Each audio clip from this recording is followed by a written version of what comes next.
Well, Wall Street driving shares of audiohighway.com up another 10 5/8. That is a 91% gain in, get this, 2 days.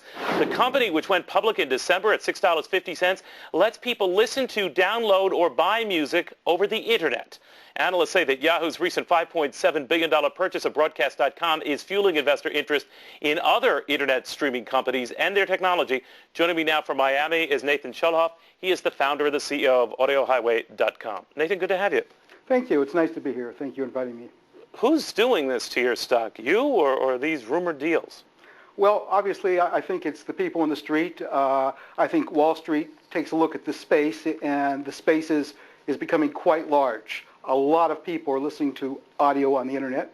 Audiohighway.com was an early player, and it was an early stage IPO.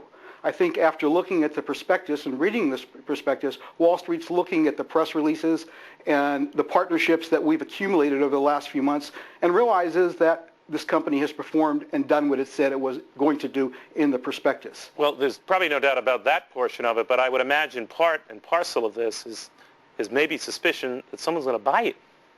Well, I can't comment on that. Well, is anyone talking to you? Being that we're public, I can't really give any forward information. At this time, we have no news on anything like that. So a deal could be pending? Again, I couldn't have no comment on that. Let me ask you this. Are you talking to people?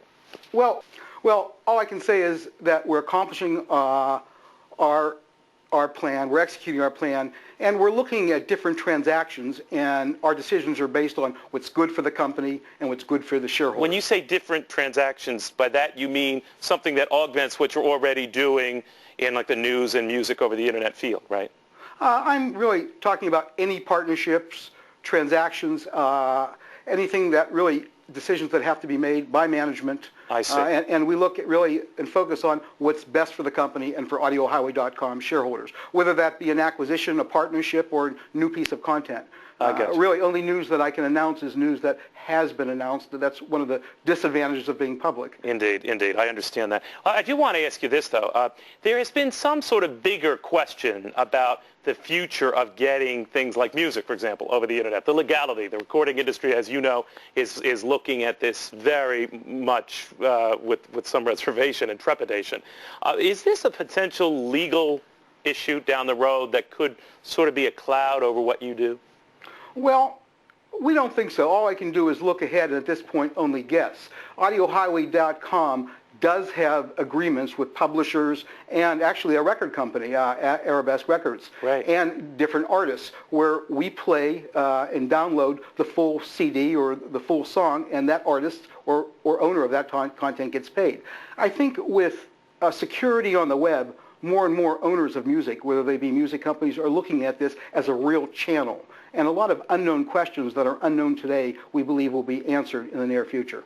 And there will be more and more distribution of music on the Internet. All right. Nathan, thank you very much. Nathan Schulhoff is the CEO of audiohighway.com, getting a great deal of attention on the street. All right, up next, we'll wrap things up and get a preview of what might have the markets moving tomorrow from our own Karen Gibbs. After that.